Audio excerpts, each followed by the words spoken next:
Bonjour tout le monde. Salut, salut. On se retrouve pour la vidéo bilan des Philippines, comme promis. Parce que franchement, si on ne vous l'avait pas promis, on ne l'aurait pas fait. Ben, du coup, moi, je ne l'aurais pas fait. C'est vraiment pas ma tasse de thé. On a tout préparé sur les téléphones, donc on va regarder un peu nos téléphones. C'est pour ça qu'on a les téléphones face à nous et que de temps en temps, on va checker. C'est pas parce qu'on s'ennuie avec vous. On n'est pas sur Facebook ni Instagram, c'est juste les notes qu'on a prises. Donc, ce bilan des Philippines, je commence? Vas-y. Allez, nous sommes restés 52 jours au total aux Philippines. On a fait 9 destinations différentes, et une croisière, pardon, 9 destinations et une croisière de 5 jours entre différentes îles.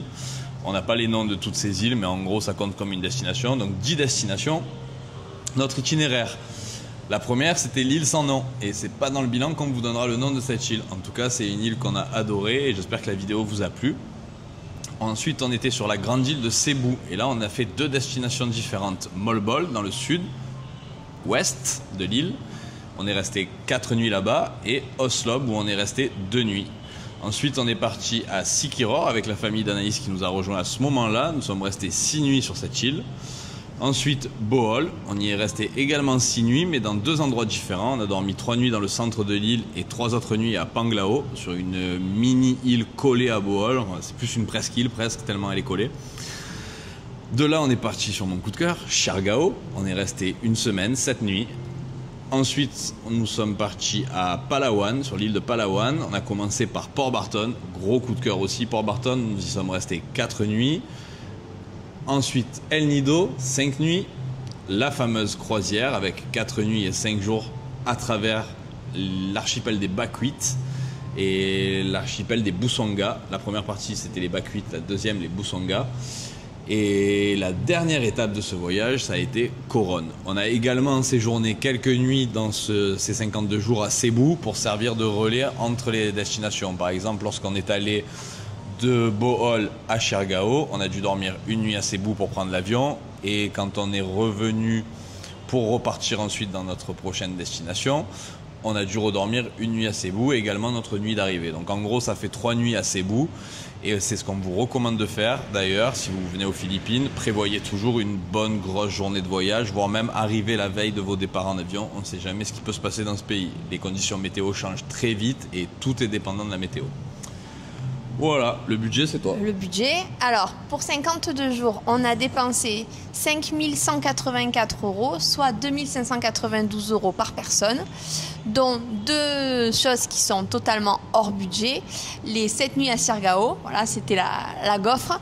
Payé avec la crypto, hein, on a un budget voyage et en fonction de comment oscillent les crypto-monnaies, le bitcoin, tout ça, on va pas en parler de fou là-dessus, c'est pas un tuto sur la crypto. En fonction des gains que peut générer ces placements-là qui sont soit très bénéfiques, soit ça va pas du tout, c'est cata. Mais en l'occurrence, tout va très bien cette année. Ben, ça nous permet de nous faire certains plaisirs comme l'achat d'un drone, l'achat d'un téléphone, Siargao pendant 1 semaine dans un très bel hôtel.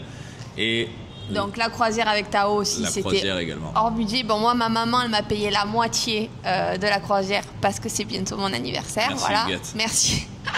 Merci maman. Alors, sans ces 2 bonus, notre budget est de 2 724 € pour 2 et je vous donne la répartition. Alors, 1 160 € pour les logements, sans la gaufre à Siargao, donc il aurait fallu dans tous les cas payer un logement aussi à Siargao. Voilà, nous, ça nous a coûté 1 200 € cette gaufre-là, mais vous pouvez très facilement trouver un logement pour 7 jours aux alentours de 300-350 €, c'est faisable.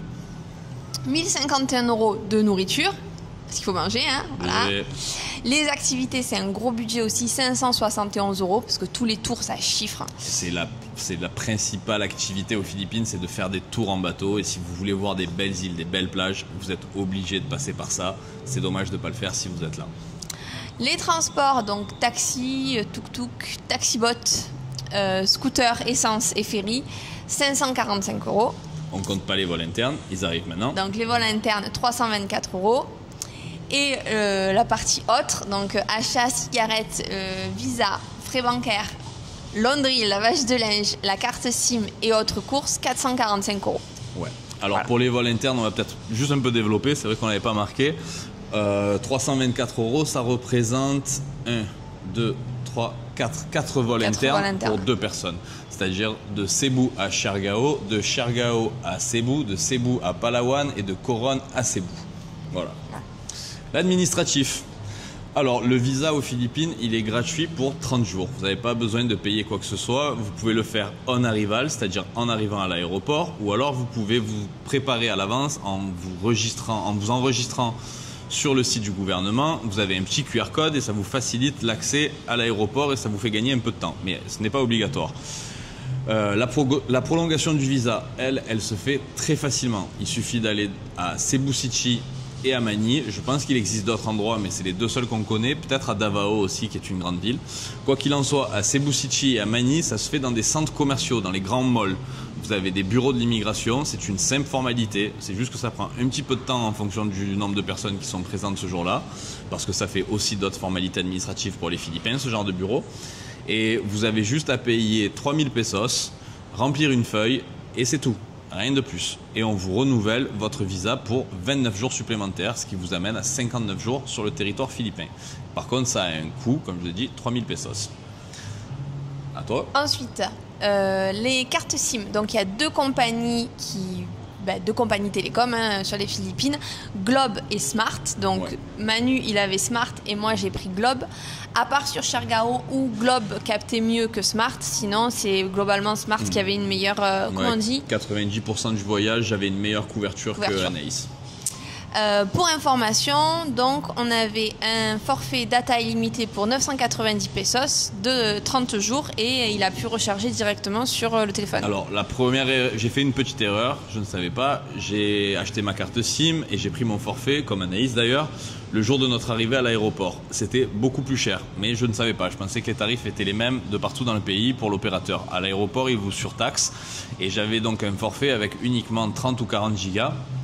Pour 30 jours et vie de youtubeur oblige, tu connais, on a uploadé un peu des vidéos, les datas sont partis très vite et donc du coup j'ai dû recharger et c'est là que je me suis rendu compte que j'ai rechargé pour un paquet de data illimité, nombre de gigas illimité, pour moitié du prix de ce que j'avais payé à l'aéroport. Donc voilà, vous savez qu'à peu près c'est 990 pesos avec l'opérateur Smart pour être en data illimité pendant 30 jours. Moi, je ne me souviens pas, je mettrai les infos dans la barre d'infos, je ne me souviens pas du tout combien j'avais payé. Mais pour recharger, à chaque fois, je n'arrivais pas à le faire de l'application. Il fallait que je trouve une boutique qui faisait du cash in, cash out. Ils prenaient une petite commission et c'est eux qui rechargeaient mon forfait en leur payant en espèces. C'était plus compliqué pour recharger avec Globe qu'avec Smart où vous pouvez le faire directement depuis l'application avec Apple Pay. Les retraits bancaires, ça c'est tout un sujet aussi, les retraits bancaires. Alors aux Philippines, chaque retrait dans une banque coûte 250 pesos, c'est-à-dire 4 € et quelques. Ça, vous pouvez malheureusement pas les éviter si vous faites des retraits en ATM et il faut savoir que vos banques françaises, selon la carte que vous avez, elles aussi ont des frais. Nous, on n'utilise pas les cartes bancaires des banques traditionnelles, type Caisse d'épargne, Banque Populaire. On en a une parce que ce sont nos banques où en France on reçoit nos salaires et on a notre argent placé dessus. Mais en revanche, on a ouvert des comptes dans des banques en ligne et pour l'instant, que ce soit aux Philippines ou dans tous les autres pays, la meilleure, c'est Fortuneo. Fortuneo, à condition de prouver un certain montant, vous avez la carte Gold. Et avec cette carte Gold, vous pouvez retirer sans frais partout sur la planète et sans avoir de nombre limité de retraits par mois. Boursorama est aussi très bien, mais vous êtes limité en nombre de retraits mensuellement. Et ensuite, on utilise également deux autres banques en ligne. On a beaucoup de cartes bleues de banques en ligne, mais au moins, on couvre toutes les possibilités. On a de la Mastercard, on a de la Visa, on a à peu près tout. On a Revolut et Wiz, qui sont excellents parce que vous pouvez changer au préalable vos devises. C'est-à-dire que si vous surveillez un petit peu le cours des monnaies, vous pouvez, comme je l'ai fait pour la quasi-totalité des pays d'Asie il y a un an, alors que l'euro était très fort par rapport à ces monnaies-là, changer votre argent avant le voyage. Et du coup, lorsque vous payez avec votre carte bleue dans le pays où vous arrivez, vous payez dans la devise. Et on a gagné pas mal. Par exemple, quand on était aux Philippines, pour l'exemple, on était à 1 € pour 64 pesos. Moi, j'avais changé quelques mois avant d'arriver aux Philippines pour 70 pesos. Donc, sur une certaine somme, sur un gros montant, ça fait gagner quelques euros et ça vous paie un petit tour en bateau gratuit. Alors, certaines banques, ça aussi c'est important aux Philippines, ne proposent qu'un retrait de 10 000 pesos maximum. Donc, vous allez payer 250 pesos de frais pour un retrait de 10 000 pesos, c'est équivalent à 160 €. Dans les 7-Eleven, vous avez des banques qui vous permettent de retirer 15 000 pesos pour le même montant de frais, 250. Et grâce à nos copains au Cebo, Léo Cebo, merci pour l'info. Merci pour l'info. On a appris donc que la banque BPI, elle, permet de retirer jusqu'à 20 000 pesos avec les mêmes frais, toujours de 250 pesos. Mais la solution la plus avantageuse, Anaïs l'a essayé, ça marche assez bien, c'est assez facile à mettre en place. C'est une application qui s'appelle Remitly. Avec cette application-là, vous pouvez donc aller chez des prêteurs sur gage aux Philippines. Vous faites un virement de votre compte en banque sur le compte du prêteur sur gage et celui-ci vous donne directement l'argent que vous avez envoyé. Le montant est illimité. Je ne pense pas qu'on puisse envoyer 2 millions d'euros. Ouais, des fois, c'est 500, 800 euros en fonction de eux, ce qu'ils ont comme dispo en espèces. Mais c'est déjà beaucoup plus que ce que vous pouvez faire dans un ATM, dans un guichet automatique. Et ça ne coûte que 2,99 € de frais. Et le premier retrait est gratuit. Donc Anaïs a pu retirer de l'argent gratuitement. Et elle a pu retirer beaucoup plus d'argent que moi avec la carte. Et ça ne lui a coûté 0 €. Dans tous les cas, dans la description, si jamais vous en avez besoin, on vous met des liens de parrainage pour Fortunéo, Boursorama, Revolut et l'application Remitly. Comme ça, au moins, vous avez juste à cliquer dessus et vous savez quelle application exactement télécharger. Pour info Remitly, quand vous vous présentez sur le prêteur sur gage, il faut aller avec le passeport et avec un numéro que va vous donner l'application. Vous avez besoin du numéro de la transaction, en fait, de votre passeport. Et compter une petite demi-heure, c'est un peu plus long qu'un retrait en banque. Ensuite, dernier point administratif, c'est pour toi. Le permis de conduire.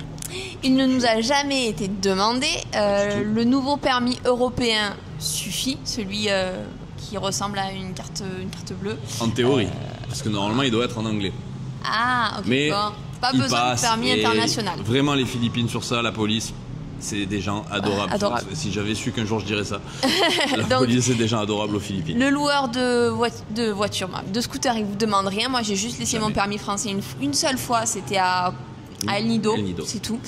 Et la fois où on s'est fait arrêter par la police à Siargao, parce qu'on n'avait pas de casque, ils nous ont juste demandé le permis européen, ça a suffi. Voilà. Non, en fait, ils nous ont demandé une pièce d'identité. Ah, en plus. J'aurais pu donner mon passeport, c'est juste que je ne l'avais pas sur moi à ce moment-là, mais ils demandaient uniquement une pièce d'identité. Et du coup, je leur ai donné le permis national français, ce qui a largement suffi. Et on a été en marseillais, c'est-à-dire on a eu une amende pour le non-port du casque du conducteur, parce que là aussi c'est uniquement le conducteur qui normalement doit porter le casque aux Philippines. Voilà. Ensuite, on va passer aux destinations qu'on a aimées, nos petits coups de cœur aux Philippines. Je commence ? Vas-y. Alors moi, mon coup de cœur, je crois que vous l'avez compris si vous avez regardé les vidéos, c'est Siargao. Même mes neveux l'ont bien compris, je pense. Je continue, je rectifie. On va pas aller habiter là-bas avec Anaïs, on a continué le voyage. C'est juste qu'on a eu un énorme coup de cœur pour cet endroit. On est désolé les enfants, que vous ayez mal compris. Vraiment, Siargao, pour moi, une île incroyable, encore sauvage, en développement. D'ailleurs, après notre départ, il y a eu coupure d'électricité pendant une semaine. Il n'y avait pas d'eau potable pendant une semaine. Sachez que voilà, ça peut peut-être vous arriver aux Philippines, aussi bien à Siargao qu'ailleurs, mais il y a plus de chances dans les îles aussi éloignées et perdues que celle-ci. L'île est magnifique, pour moi c'est un bijou, il y a une ambiance en plus particulière, il y a un petit marché de street food le soir, il y a des belles plages, il y a des piscines naturelles en bord de mer, il y a une forêt de cocotiers. Vraiment j'en ai pris plein les yeux pendant une semaine, même s'il a plu, j'ai oublié le tour, il y a un tour à faire en bateau, il fait partie des plus incroyables qu'on a fait durant le séjour aux Philippines, il est magnifique, j'ai adoré cet endroit, vraiment pour moi, ouais. Et la nourriture, le restaurant de ceviche. Ah, le ceviche, c'était bon. Et mon endroit que j'ai le moins apprécié, c'est simple, c'est Coron. C'est le dernier endroit pour deux raisons. Déjà, la première, c'est qu'on venait de placer la barre très très haute avec la croisière juste avant. Et c'était compliqué de revenir à la civilisation, entre guillemets, parce que ça reste un petit village, c'est pas une grande ville. Mais tout comme Siargao avait une énergie positive, une ambiance positive, j'ai pas vraiment kiffé Coron. La seule chose qui fait que j'ai bien aimé Coron, c'est qu'on était encore avec une bonne partie de l'équipe, avec ceux avec qui on a fait la croisière, avec Ous, avec sa chérie, avec Luca, Vanessa, avec des gens incroyables, et du coup partager ces instants-là avec eux avant que chacun ne reparte un peu sur son pays d'origine ou sa future destination, c'était trop bien. Mais vraiment, ouais, j'ai pas eu le coup de cœur pour Coron, quoi. Clairement, si vous avez beaucoup d'argent et si vous commencez votre voyage par Coron, je pense que vous pouvez vous faire plaisir avec des tours en bateau. Mais nous, on était sur la fin du voyage, la fin du budget, la fin de notre énergie. Et ouais, j'ai pas accroché à Coron. À toi. Alors, coup de cœur, pour moi, c'était Sikiror. Arrête-moi, parce que du coup, depuis tout à l'heure, je réfléchis, je me dis, attends, pourquoi t'as autant kiffé Chicago? Déjà, j'ai adoré la plongée qu'on a faite, je me souviens plus du nom de... Toubod Marine Sanctuary, Okay, voilà, incroyable. On l'a fait 2 fois même, tellement. Le retour. Je crois que c'est un des endroits que j'ai le plus kiffé sous l'eau. C'est vrai que c'était très très beau. Et la seconde, c'est que j'ai remarqué qu'à Sikiror, on n'était pas tous condensés au même endroit. Genre à El Nido, à Coronne, et il me semble tous les autres, à part Chergao aussi, on n'était pas tous au même endroit. C'était vachement étalé. Et du coup, on respirait, je trouvais, et ils étaient... En fait, tout le monde loge au même endroit, à Chergao et à Sikiror. C'est un peu le point commun entre ces 2 îles. Tout le monde loge dans le même petit village. Mais c'est vrai que durant la journée, en fait, on les croise pas tous les gens et tous les touristes qui sont avec nous sur l'île, parce que chacun fait un peu sa life. Il y en a qui vont aux cascades, il y en a qui vont aux plages, il y en a qui vont dans la montagne. C'est suffisamment grand pour que vous vous sentiez seul, alors que pourtant il y a quand même du monde sur ces îles et elles sont quand même connues, quoi. On parle pas d'îles perdues au fin fond du Pacifique. Il y avait très peu de restaurants, il n'y avait pas le restaurant grec, le restaurant italien, la pizza, c'était encore authentique, je trouve. Voilà, ça n'a rien à voir avec El Nido ou avec Coronne. Et du coup pareil, celui que j'ai le moins aimé, c'était Coronne, mon Dieu, c'était compliqué. Coronne était compliqué. Coronne, c'était clairement pas la folie, je pense, pour à peu près les mêmes raisons que je vous ai dit juste avant, rien de plus à rajouter. La même chose. Alors, par contre, petite précision, c'est que même si on a nos coups de cœur favoris, l'expérience de voyage qu'on a vraiment le plus kiffé, le truc qu'on a vraiment le plus aimé, indépendamment d'une île particulière, c'est clairement l'expérience de la croisière en bateau avec Tao. On précise bien avec Tao parce qu'on a un ami avec qui on avait fait un tour à El Nido, qu'on a rencontré à El Nido, Felipe, on te salue, qui nous a expliqué un petit peu sa croisière, et même si ça lui a beaucoup plu, c'était pas le même style que ce qu'on a fait. Déjà, il avait l'électricité, il avait de la connexion internet quasiment sur toutes les îles, et ça, mine de rien, c'est important que vous puissiez déconnecter, et la tentation de regarder son téléphone quand on a du réseau, c'est très dur d'y résister. Quand vous en avez pas, il part au fond du sac et vous vous débrouillez sans. Son cuisinier était en pagaie sur le bateau, son groupe avec qui il était se sont embrouillés entre eux. Se battre et tout. Voilà. Nous, on a eu un groupe excellent. Ça, c'est indépendant de la compagnie, c'est vraiment un coup de chance. Les personnes avec qui on était étaient adorables, fantastiques. Vraiment, c'était des gens géniaux. Même si on sentait que le leader, je me souviens plus de son prénom, il nous observait et il faisait. Je pense que s'il y avait. Parle des gens qui étaient avec nous. Ah oui. Mais et le staff aussi. Oui, mais je pense que si nous, il y avait eu des soucis entre nous, ils nous auraient cadré, ils n'auraient pas laissé faire. Tu vois, ils étaient en train de nous. Bon, après, quand ça part en étincelle, ça part en étincelle. Oui, bon, en aussi. fait, c'est vrai qu'on avait un bon staff et un bon groupe. Ouais, vraiment, la nourriture incroyable. Je pense que là, le mieux, c'est qu'on puisse vous dire, c'est d'aller voir la vidéo qu'on a faite dessus, parce que on l'encense notre expérience, on l'a surkiffé, on la survend.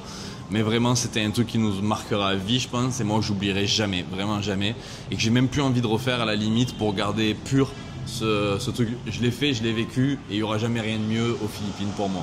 Maintenant, je vais quand même revenir aux Philippines parce que j'adore ce pays. Ensuite, on va finir, on approche de la fin. On va vous donner des petites astuces et des conseils et recommandations pour votre voyage. Allez, je commence.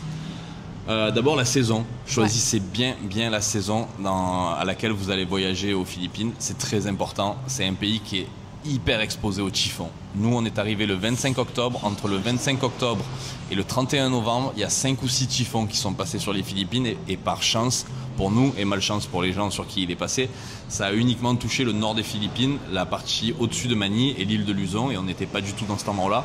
Donc on a eu des petites répercussions, mais rien de dramatique. Clairement, ça peut ruiner votre voyage. Ne vous dites pas, je viens pendant la saison des pluies, ça va, il va pleuvoir 2 heures par jour. Non, ça peut être très très costaud. Dans certains autres pays d'Asie, c'est ok. Vous pouvez faire ça pendant la mousson et vous en tirez très bien. Mais les Philippines, vraiment faire très très attention à la saison que vous choisissez. Pour développer un peu plus sur la saison, novembre, c'est vraiment la fin de la saison des typhons, mais selon les années, ça peut être encore un peu actif, comme nous, ça l'a été. Décembre, ça commence à être un bon moment, mais idéalement, de janvier à mai. Et avril-mai, la partie la plus chaude, et là où vous avez le moins de chances justement d'avoir de typhons, et un peu moins de touristes que dans la période janvier-février aussi. Donc ça peut être idéal de faire mars-avril-mai comme date pour aller dans les Philippines. C'est vraiment ce que je recommanderais le plus. À toi. Alors, les adaptateurs, on n'a pas eu besoin d'adaptateurs pour brancher nos prises. Voilà, pas besoin, tout fonctionnait. à chaque fois. Et en plus, on est même en train de se rendre compte dans le pays où on est actuellement que les adaptateurs, ils sont intégrés aux prises. Je pense qu'on peut vraiment brancher toutes les prises dessus en fait. Oui, globalement, aux Philippines, on n'a pas eu besoin d'utiliser d'adaptateurs. Les prises françaises fonctionnent. Vous n'avez pas la terre qui est connectée. Vous avez vraiment juste les deux embouts, mais ça marche très bien. Ça recharge vos appareils. Il n'y a aucun souci pour l'électricité. Les transports. Alors, n'hésitez pas à négocier avec les tuk-tuk. Vraiment, n'hésitez pas du tout à négocier parce que... Alors, dans certains cas, ils sont honnêtes. C'est quand ils vous voient habillés normalement et il n'y a pas de souci. Quand vous sortez d'un site touristique ou quand vous êtes habillé avec vos énormes sacs à dos sur le dos, ils savent qu'à ce moment-là, ils peuvent se faire le billet supplémentaire. C'est souvent dans ces moments-là que vous êtes fatigué, que vous avez envie de vite arriver à votre hôtel ou de vite arriver à la station de bus, au ferry. Et forcément, les négociations se font moins bien. Et c'est à ce moment-là qu'ils doublent, voire triplent leur prix. Donc n'hésitez pas à négocier. Prenez toujours le temps de vous poser un petit peu, sauf si vraiment vous êtes en retard sur le point de rater votre ferry. Mais voilà, les tuk-tuk, négociez, négociez, négociez. Hyper important. Les transports en ferry. Oui. Dans certains ports, alors déjà vous avez la taxe du port à payer, souvent c'est quoi? C'était 20, 40 pesos. Ouais, c'est entre 20 et 40 et ça par contre vous y échappez pas, c'est obligatoire. C'est obligatoire. Et on a eu 2 fois la taxe, je sais pas comment vous appelez ça, du check-in. Ils enregistrent votre bagage, donc votre gros bagage, ils le transportent eux à l'intérieur du bateau et ils vous font payer ça alors que vous pouvez le faire tout seul et ne pas payer.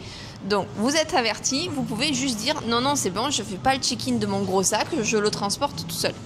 Ouais, surtout que c'est pour les transporter sur 100 mètres dans une brouette, vous êtes largement en mesure de faire ça vous-même. Aucun souci pour ça. Quoi d'autre? On vous recommande de venir avec votre propre masque et tuba. Ouais. Joli. Alors si forcément vous faites un voyage comme nous, c'est un peu ennuyeux parce que après vous allez vous le trimballer sur d'autres pays où vous n'en aurez pas forcément besoin. Maintenant ils sont dans nos sacs et ils vont pas ressortir avant un moment. Mais si vous ne faites que les Philippines, investissez dans un beau masque, vraiment un beau masque. C'est aussi beau sous l'eau qu'au-dessus, mais particulièrement sous l'eau. Vous allez voir des espèces de poissons et de coraux que vous n'avez jamais vus ailleurs. Et les masques qu'ils louent, c'est qui tout double. Soit vous en avez un plutôt correct et vous voyez bien, soit vous en avez des totalement éclatés avec une grosse épaisse buée comme ça sur la vitre. Et c'est plus les Philippines que vous allez voir sous l'eau, c'est Londres, c'est le brouillard. Donc investissez dans un masque, un bon masque. Beucha, Crécy, ils font des très bons masques. On n'est pas sponsor par eux, mais si vous voulez, on est là. N'hésitez pas parce que vraiment ça peut vraiment changer votre expérience, surtout pendant les tours que vous allez payer une certaine somme et autant en profiter quoi. Ensuite la pharmacie. Oui, ça c'est ton domaine. Oh là là. Laurence, je sais que ma belle-mère elle va rigoler et bouchez-vous les oreilles. Ah ouais, ça c'est cuit. Non mais alors juste les pansements c'est bon ça va. Allez Allez le plus risqué c'est de se couper avec les coraux et c'était très compliqué à Coronne de trouver un pansement. Voilà. Donc pansement, désinfectant et des strips si vraiment la coupure elle est profonde. Ça c'était presque impossible à trouver dans tout Coronne. Voilà. Je fais une petite parenthèse parce que ça fait 10 jours qu'on doit tourner cette vidéo. On pensait avoir trouvé un endroit assez calme et depuis 5 minutes, il y a des bruits de perceuse dans un mur. Je suis en train de péter un câble. Je suis désolé si ça s'entend. Je vais essayer de le réduire avec le logiciel, mais c'est pas forcément gagné. Mais je pense qu'on va pas la retourner, donc on va continuer et on y va jusqu'au bout. La conduite en scooter, ça c'est mon domaine. C'est moi qui conduis le scooter en général. Généralement toujours. Les routes sont assez bonnes aux Philippines. Vraiment, ça a été une bonne surprise, quasiment partout. Même dans les îles les plus reculées, ça a été très très bien entretenu, large. Il y a assez peu de circulation sur les îles comme Siquiror et Siargao, ça vous permet d'être tranquille. Vraiment, ça a été la bonne surprise. En revanche, quand il n'y a plus de route, là ça devient compliqué. C'est pas des petites pistes en terre, c'est du tout-terrain. Je me rappellerai toute ma vie de la journée avec Ludivine à Port Barton. C'était incroyable. On est passé par des trous monstrueux. Même en motocross, c'est une galère. Ouais. Alors imaginez-vous sur un petit scooter 110 cm3. C'était, on a beaucoup rigolé, mais c'était très compliqué. Pour les fesses, pour le dos, pour les bras. Pour Anaïs qui était pas très rassurée derrière, c'était très compliqué. Et dans ces cas-là, si vous n'êtes pas à l'aise avec le scooter, ne vous y aventurez pas. C'est la gamelle assurée. Si vous gérez, vous maîtrisez et que vous allez doucement, c'est la clé. De toute façon, allez doucement partout. En ville, sur les bonnes routes, déjà vous apprécierez mieux les paysages. Et en plus de ça, aux Philippines particulièrement, les petits scooters n'ont la priorité sur rien du tout. Il n'y a pas vraiment de code de la route, ou s'il y en a un, il n'est pas forcément appliqué ni connu. c'est le plus gros véhicule a toujours raison et passera toujours devant vous. Donc roulez bien sur le côté, lentement, et ça devrait plutôt bien se passer. Sachez que surtout si vous venez sans permis et que vous louez ça un peu à l'arrache, parfois il n'y a pas d'assurance et que si vous arrive un malheur, c'est tout pour vous. Rapatriement sanitaire, c'est aux alentours de 80 000 €. Si vous faites des dégâts et que vous blessez un Philippin, j'ose même pas imaginer là où vous finissez, dans une prison du fin fond des Philippines. Ça doit être un peu glauque. Donc vraiment, voilà, gardez ça en tête. Prudence, mère de sûreté, faites attention à vous et roulez doucement. Surtout que sur la route, vous pouvez vous voir des poules, des chèvres, des buffles, des enfants, 3 porcs, toute la basse-cour et la ménagerie qui peuvent traverser devant vous à tout moment. Donc si vous arrivez à 80 km/h sur un cochon, je peux vous garantir que vous allez voler, le cochon il va continuer à marcher tranquillement. Ensuite, les règles de base pour le scooter, parce que ça rejoint un peu le scooter, on l'a souvent dit dans les vidéos, mais prenez en photo tous les angles du scooter lorsque vous le louez et en présence du loueur qui vous voit y faire, qui soit à côté de vous pendant que vous êtes en train de faire ça. La moindre rayure, le moindre petit pet sur le scooter, prenez-le en photo et montrez au loueur que vous l'avez pris en photo. Faites-lui remarquer qu'il y a ça, qu'il y a ceci, qu'il y a cela. Testez vos phares, testez vos freins avant de partir. Et pour l'essence, il n'y en aura jamais à l'intérieur, donc priez pour que vous puissiez au moins réussir à arriver à la station de service, pas toujours gagné. Mais voilà, prenez bien en photo vos scooters. Ensuite, l'activité principale des Philippines, les tours. Lorsque vous arrivez, et essayez d'organiser votre journée du lendemain, ne faites pas comme on a fait à Coronne. Il faut déjà aller demander les prix à chacun, pouvoir comparer les prix, vérifier les avis sur Google, et ça prend du temps, mais la seule fois où on n'a pas pris ce temps, on l'a payé toute une journée le lendemain, donc prenez le temps de faire ça. Ouais. C'est pas parce que vous allez prendre un tour chez le vendeur de tour A qui va être le même que le vendeur de tour B. Le meilleur qu'on ait eu, ils ont fait les choses, on a pu partir tôt, on a pu faire les îles dans le bon ordre pour qu'il n'y ait pas trop de monde, et le pire qu'on ait pris, on est parti tard, on a fait les îles dans l'ordre que tout le monde les a fait, on a passé une mauvaise journée. Donc prenez le temps de préparer votre activité quand il s'agit des tours, parce que y a vraiment de tout et n'importe quoi. Surtout que vous payez ces tours quand même assez cher. Très cher, assez cher, on peut compter une 30aine d'euros par personne le tour. Ce qui est très bien, c'est que vous avez toujours le repas du midi inclus, ça on le trouve qu'aux Philippines. Vous avez des barbecues sur le bateau, vous avez des crevettes, des nouilles, vous mourrez pas de faim pendant le tour. Mais effectivement, en fonction du bateau sur lequel vous êtes et de l'équipage qui est avec vous, vous pouvez avoir une aventure. Même dans les mêmes endroits, même si on vous amène aux mêmes endroits, ça peut totalement changer la donne. Donc vraiment, renseignez-vous, allez sur le groupe Les Français aux Philippines ou les francophones Philippines aussi. Il y a 2 groupes sur Facebook qui sont super intéressants. Moi, je m'en suis beaucoup servi. N'hésitez pas à demander des renseignements dessus. N'hésitez pas à poser des questions sur des vidéos YouTube comme sur la nôtre ou d'autres qui ont fait des vidéos sur cette destination. Et je sais pas les mots, hein. Et vraiment, ne sous-estimez pas ça, c'est hyper important si vous voulez que vos plus belles journées aux Philippines soient réussies. Ensuite, le dernier conseil, si vous restez seulement 15 jours ou 3 semaines aux Philippines, ne courez pas, n'essayez pas de faire le même itinéraire qu'on a fait nous sur 2 mois. C'est vraiment la pire erreur que vous puissiez faire. Ne pensez pas à faire 2 jours par-ci, 2 jours par-là. Les transports sont très longs, ils sont très compliqués. Les Philippines, c'est un pays magnifique qui prend le temps de se découvrir, et je suis sûr que vous en tomberez forcément amoureux pour la plupart, vous y reviendrez. Mais pour un premier voyage aux Philippines, n'essayez pas de remplir la checklist au total. Choisissez une région des Philippines. Dans cette région, choisissez 2, 3 îles et tenez-vous-y. Explorez-les, profitez-en, prenez du temps pour vous reposer. C'est aussi des plages, c'est aussi des paysages fantastiques de cartes postales qui méritent qu'on se détende dans un hamac et qu'on se laisse balancer avec le cocotier juste au-dessus de la tête. Si vous ne faites que courir, le voyage ne sera pas le même et vous n'allez pas l'apprécier autant. Vraiment, je sais ce que c'est. On a envie de tout voir, on a envie de tout faire sur une courte période, mais ce serait une erreur que de faire ça aux Philippines. Il y a des pays où ça se fait parce que les transports sont adaptés, parce que les infrastructures sont adaptées. Les Philippines, c'est encore un pays qui est très compliqué et qui justement reste préservé dans plein d'aspects par le fait que ce soit compliqué. Donc prenez le temps de vous arrêter là où vous avez envie, de bien kiffer les endroits que vous choisissez et n'en choisissez pas trop, sinon vous allez vous gâcher le voyage. Ce serait dommage. Et le dernier conseil. Oui, moi j'ai dit une bêtise juste avant, donc c'est celui-là le dernier. Là, celui-là c'est le vrai. Voilà, le vrai dernier conseil. Alors, que l'on peut vous donner, n'hésitez pas à demander conseil et aide aux Philippins. Ils sont trop gentils, hein, ces gens sont vraiment trop gentils. Tu as écrit, c'est un des peuples les plus accueillants et chaleureux du monde. Ouais. Ah, pour moi, ils sont sur le top.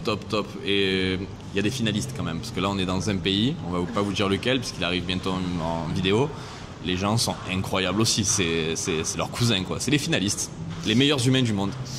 Alors, contrairement à d'autres pays d'Asie, il n'y a pas trop d'arnaques. Et si c'est des arnaques, c'est des mini arnaques. Donc, vous pouvez leur faire confiance. Vraiment, Philippins, vous pouvez faire confiance. Quand un Philippin vient vers vous pour vous demander si vous avez besoin d'aide, c'est pas comme quand vous êtes en Inde, à Varanasi, et qu'un Indien vient vers vous pour vous demander si vous avez besoin d'aide. Ça n'a rien à voir. Les Philippins ont le cœur sur la main, ils sont d'une gentillesse incroyable et ils sont tous, pour la plupart, très honnêtes. Maintenant, faites quand même attention dans les grandes villes. Alors, Manille et Cebu City... Il y en a d'autres, on les connaît pas, mais voilà, les grandes villes, comme partout dans le monde, c'est pas forcément là où on fait les meilleures rencontres. Et puis de toute façon, je pense que vous n'allez pas vous y attarder. C'est clairement pas le reflet des Philippines. Ces endroits, c'est des portes d'entrée et de sortie. Il n'y a pas grand intérêt à y rester. Voilà, quand vous êtes dans ces zones-là, soyez un petit peu plus méfiants. Les conseils de base des voyageurs, quoi, un peu plus alerte. Faites gaffe à vos affaires. Laissez pas traîner un sac dans un coin de gare routière. En revanche, quand vous êtes sur les îles, vous pouvez vraiment leur faire confiance. C'est des gens incroyablement adorables. Voilà. On a fini. C'était notre première vidéo bilan. J'espère que vous n'avez pas aimé. Comme ça, vous ne nous en demandez pas d'autres. Non, sérieux.